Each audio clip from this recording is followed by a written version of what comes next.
पूछिए। क्या किया उस प्रिंस ने? अगर आज उसने मेरे पोते को मारा होगा तो सुषमा के पोते का कान मरोड़ के नहीं आई तो शांति नहीं, जा रही होगी।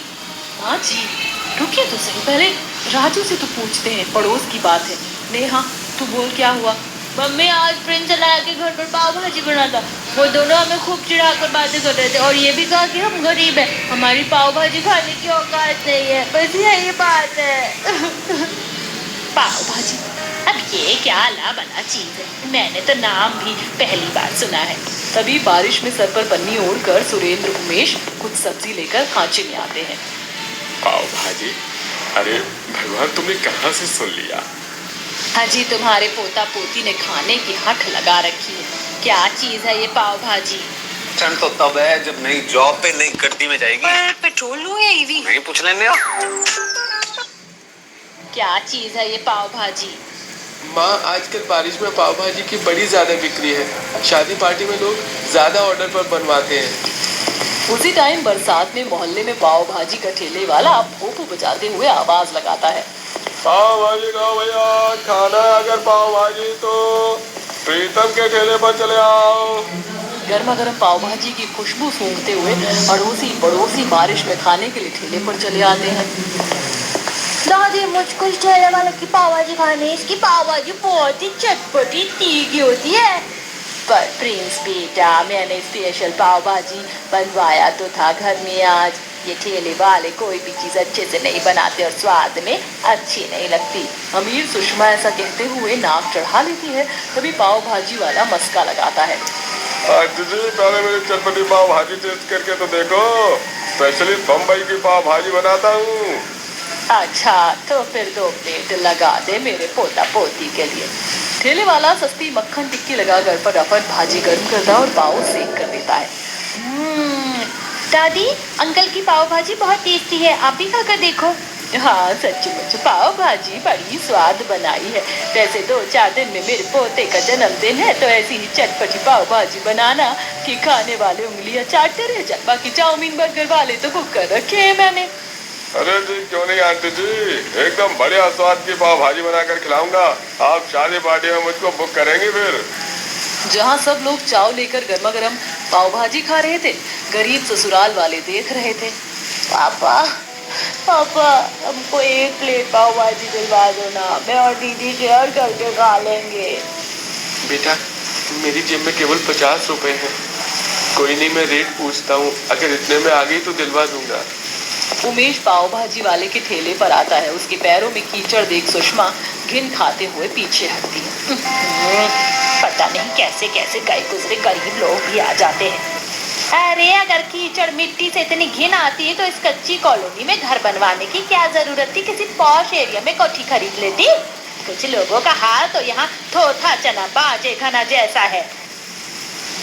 मैं तुम जैसे गरीबों को मुंह लगाना पसंद नहीं करती। चलो बच्चों। लगता है सुषमा आंटी को फिर से मिर्ची लग गई। भैया पाव भाजी कितने रुपए का प्लेट थी? अरे भाई फुल प्लेट 120 रुपए दाम लगेगा। कितने प्लेट लगा दो ये बताओ? भैया जी मेरे पास केवल 50 रुपए हैं। मेरे बच्चों का पाव भाजी खाने का बड़ा दिल है, हाफ प्लेट दे दो। पाव भाजी वाला पिनक कर उमेश की सबके सामने बेइज्जती मारता है। अरे भाई तेरे बस की नहीं है पाव भाजी मत खाना। इससे बढ़िया अपने बच्चों को 5-10 रुपए प्लेट की सस्ती चाउमीन खिला दे। पता नहीं कहाँ से आ जाते हैं गरीब मुंह उठाकर। नम आंखों से सर झुकाकर उमेश ठेले से चला जाता है। पूरा गरीब ससुराल घर के अंदर आता है। तभी सुरेंद्र बच्चों को बुलाते हुए, बच्चों इस तरह से रोते नहीं है, मैं तुम दोनों के लिए घर पर ही पाव भाजी बनवा दूंगा, ठीक है? अजी ऐसा करना, कल अपने सेठ से जो छाट मार सब्जी निकलती है लेकर के आना। मैंने देख लिया भाजी में वही शिमला मिर्च गोभी गाजर डालता है।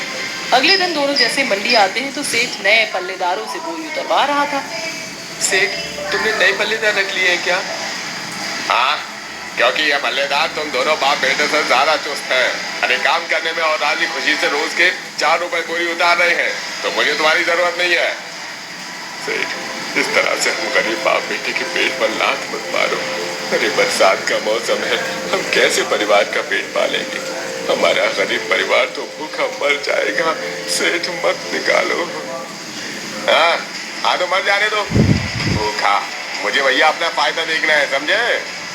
नम आंखों से दोनों निराश होकर बरसात में भीगते हुए घर आते, जहां पड़ोसन सुषमा के पोते की बर्थडे पार्टी चल रही थी। हलवाई आंगन में पंडाल लगाकर चाउमीन, मोमोज, पाव भाजी बना रहे थे। वहीं दूसरी तरफ गरीब ससुराल वालों के घर का चूल्हा भी नहीं जला था। मम्मी दादी प्लीज मुझको प्रिंस के बर्थडे पार्टी में जाने दो ना, उसके यहाँ पर पाव भाजी बना है, मैं खा लूंगा। पोते को पाव भाजी खाने के लिए ललकते देखकर शांति का कलेजा निकल आता है। हे भगवान, हमारी तो सारी जिंदगी गरीबी देखते देखते कट गई। बेचारे मेरे पोते को पाव भाजी भी नहीं खिला सकते हम। दोनों खाली हाथ खांचे के अंदर आते हैं और काम छूटने की बात बताते हैं। आज की रात पूरे परिवार की भूख सोकर कटती है। अगले दिन बच्चों को भूख से मचलते देख रीता संतोषी के पास डबडबाई आंखों से कटोरा लेके आती है।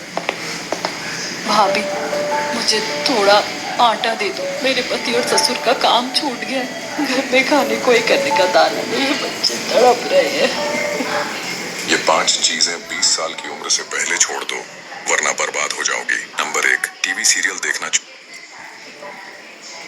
रीता के परिवार को इतनी गरीबी के हद से गुजरते देख संतोषी का भी दिल भर आता है। वो आटे के साथ कुछ सब्जी भी ला कर देती। ये लो बहन, इससे खाना बना लेना।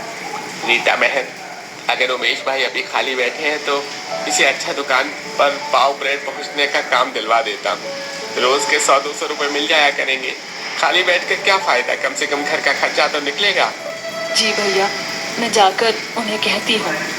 अब पवन उमेश की कुछ दुकान पर बात करवा देता है, जिससे वो बरसात में सुबह सुबह पाव ब्रेड पहुंचाने का काम करता है। अब 10-15 दिन गुजर जाते हैं। बेटा, तूने इतनी तगड़ी बरसात के मौसम में भी सुबह टाइम से ब्रेड पाव की डिलीवरी दी है। इससे मेरी भी बिक्री अच्छी हुई है, इसलिए तेरी 15 दिन की 3000 रुपये पगार दे। और ये कुछ पाव के पैकेट ले जा, मेरी तरफ से तेरे लिए। बहुत बहुत शुक्रिया अंकल। उमेश दुकानदार के दिए पाव की पॉलिथीन को साइकिल के हैंडल में टांगता है और सबसे पहले बाजार से शिमला मिर्च, गोभी, गाजर, पनीर, मसाले, अमूल, बटर टिक्की सब कुछ लेकर घर आता है, जहाँ दोनों बच्चे खुश होकर। देख देख राजू भाई, लगता है आज हमारे घर में पाव भाजी बनेगी। पापा कितनी सारी सब्जी और पाव भी लेके आए हैं। हाँ मेरे प्यारे बच्चों, आज हम सब पाव भाजी जरूर खाएंगे। रीता, सबके लिए बढ़िया सी पाव भाजी बना दो। खुशी भरे दिल से रीता सामान लेकर पाव भाजी बनाने में जुट जाती है, जिसमें सास ननद भी मदद करती है। सास सब्जी काटती और बहू मसाले पीसती और कुछ देर में स्वादिष्ट गर्मा गर्म पाव भाजी बनाकर बहू मौसम की बारिश में सबको परोस कर खिलाती। सबकी आंखों में खुशी के आंसू थे। क्या बात है बच्चों, पापा जी, मम्मी जी, आप सब लोग रो क्यों रहे? भाजी में मिर्च ज्यादा डल गई है क्या? नहीं बहू, इस गरीबी में रूखा सूखा खाने के अलावा आज पहली बार इतनी स्वादिष्ट पाव भाजी खाई है, दिल खुश हो गया। हाँ मम्मी, तुमने बहुत लजीज पाव भाजी बनाया है। सच में रीता, तुमने बहुत चटपटी पाव भाजी बनाई है। मैं तो उंगलियां चाट गया। अगर इतनी दमदार पाव भाजी ग्राहकों को खाने को मिल जाए तो उनके तो मुंह चढ़ जाए स्वाद। मैं तो कहता हूँ तुम पाव भाजी बनाकर बेचो, बाकी मैं तुमको मंडी से ताजी सब्जी और पाव दे दूंगा। उमेश की राय पर राजी होकर रीता घर के बाहर ही बारिश में चटपटी पाव भाजी का ठेला लगाती है, जो कि थोड़े ही टाइम में खूब चल जाता है और मोहल्ले के अधिकतर लोग सुबह गरीब बहू के पाव भाजी से ही नाश्ता पानी करते हैं। वहीं बहू को भी पाव भाजी बेचकर अच्छी आमदनी होती है।